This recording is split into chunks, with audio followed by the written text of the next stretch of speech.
Dobre Utra. Today we are going to discuss the difference between the Amazon Echo 3rd generation and the Amazon Echo 4th generation.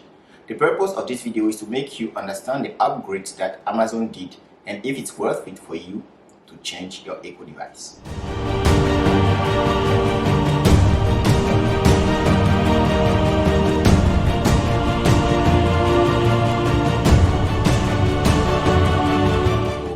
What are Echo devices? An Echo device is basically a speaker that allows you to have access to Alexa. So basically you have an AI assistant like Siri or Google Assistant inside, but in this case it's the Amazon Assistant, which is Alexa. So whenever you need to control something for your smart house or ask Alexa to do something, just say Alexa and the device will react instantly.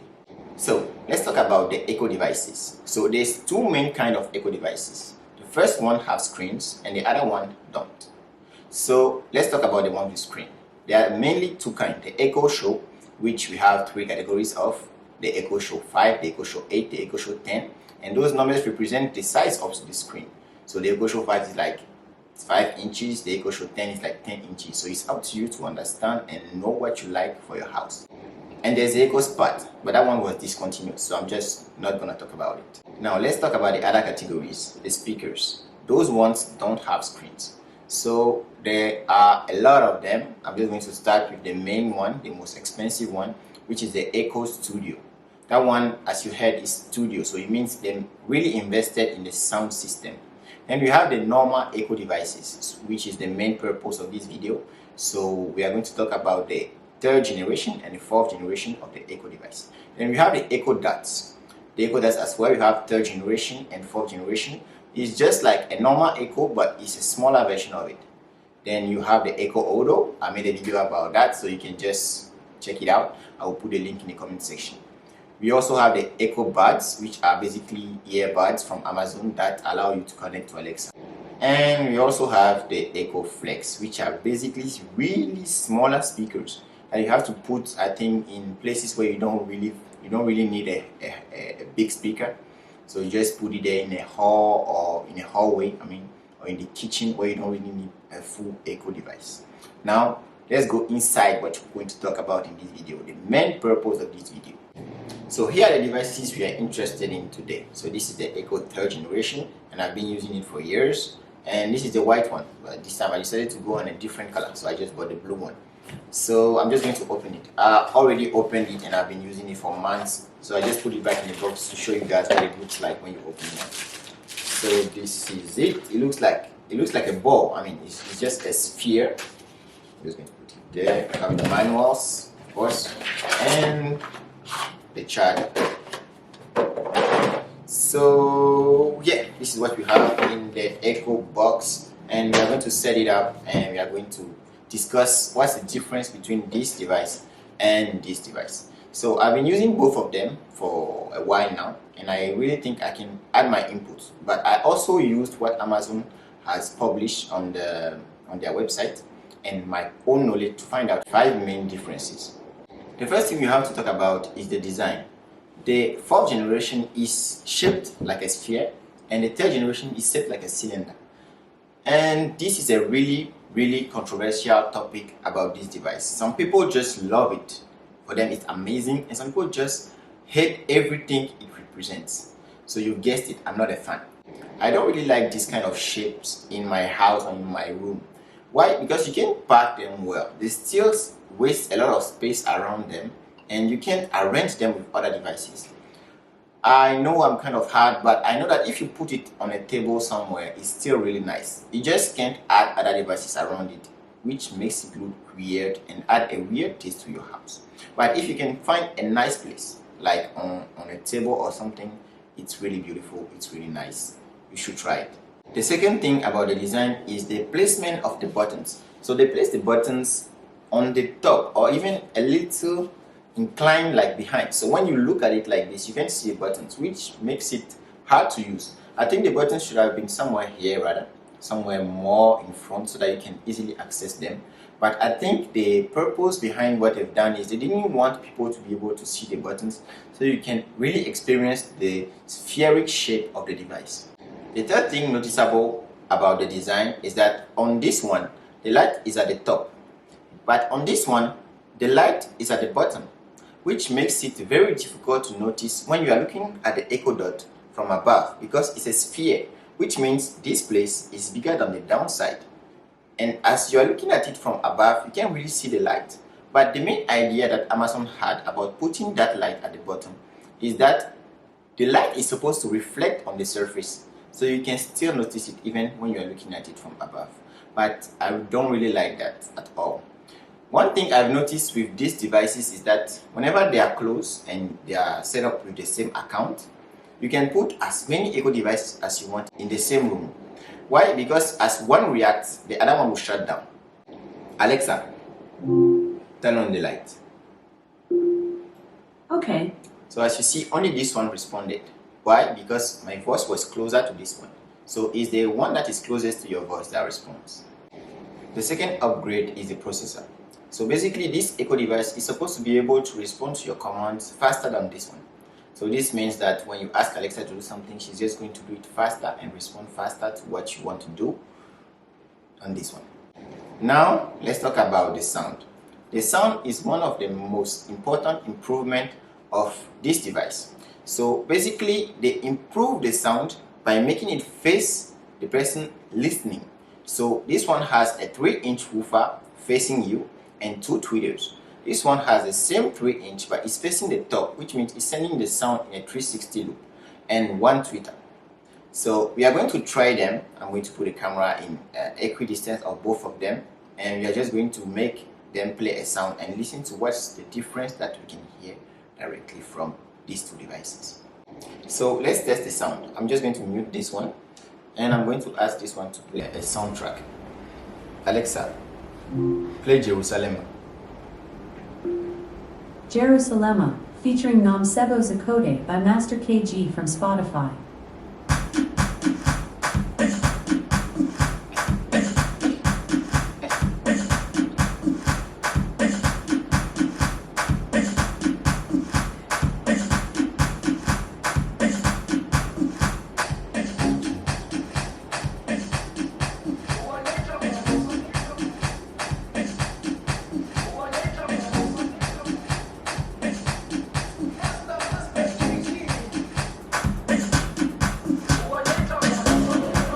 Jerusalem, ikayalami,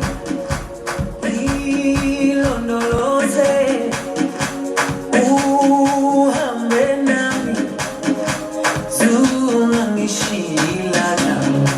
Jerusalem, ikayalami, ilondoloze, uhambe nami, zungangishilana. So depending on the type of speakers you have on your phone or the device you're using to watch this video, you have difficulty finding out what I experience right now.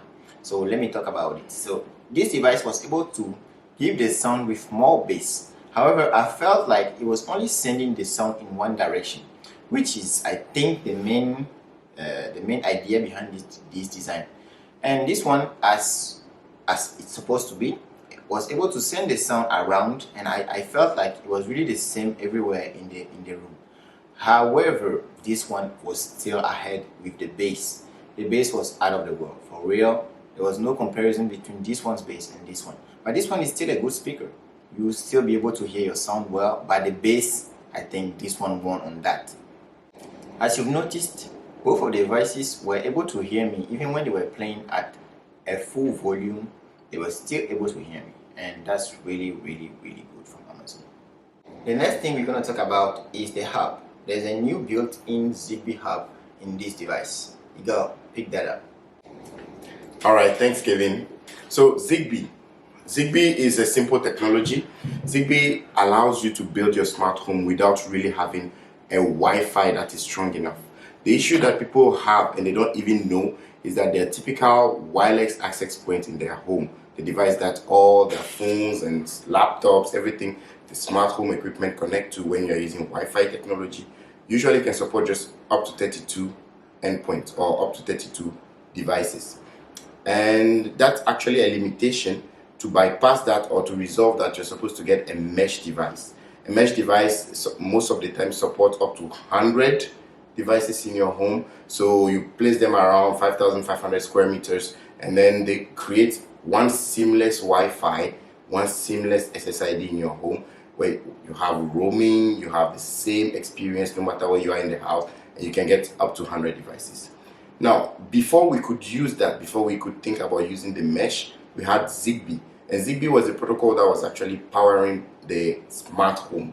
Zigbee is nicer or simpler because instead of building a central Wi-Fi for the house where everything connects to, Zigbee is going to build a network that is like a hop to hop to hop to hop network. So basically, I have a device that is powered by Zigbee, and then it's able to provide network connectivity to the next device connected to it. So basically, each device piggies back on the other one. And Amazon has done well by adding a Zigbee hub into the new Echo. This feature is not supported on the Echo Dot. It's only supported on the Echo and on the Echo 4th generation only. As far as I know, there's no other Amazon device that has Zigbee. I'm going to give it back to Kevin, and then that's it. Bye-bye, guys. Wow, that was really techie. Did you understand what he said?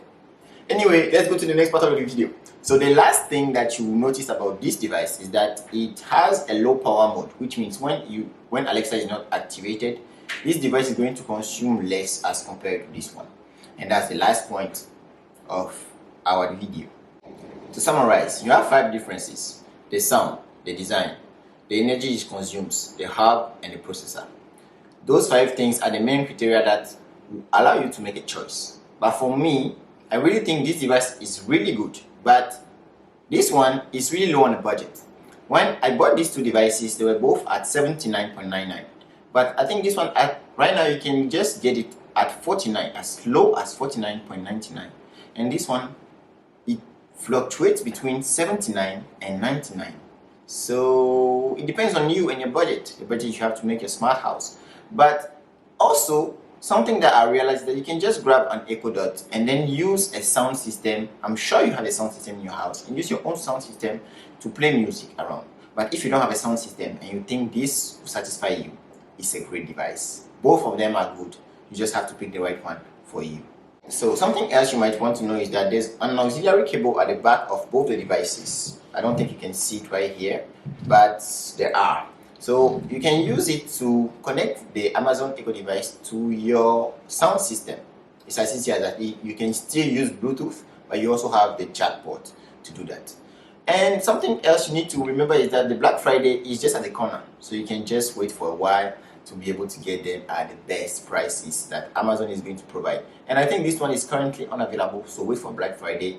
This is when you will get the best deal. The last thing I want to talk about before saying goodbye is that I gave you a list of Echo devices, the Echo devices that are produced from Amazon.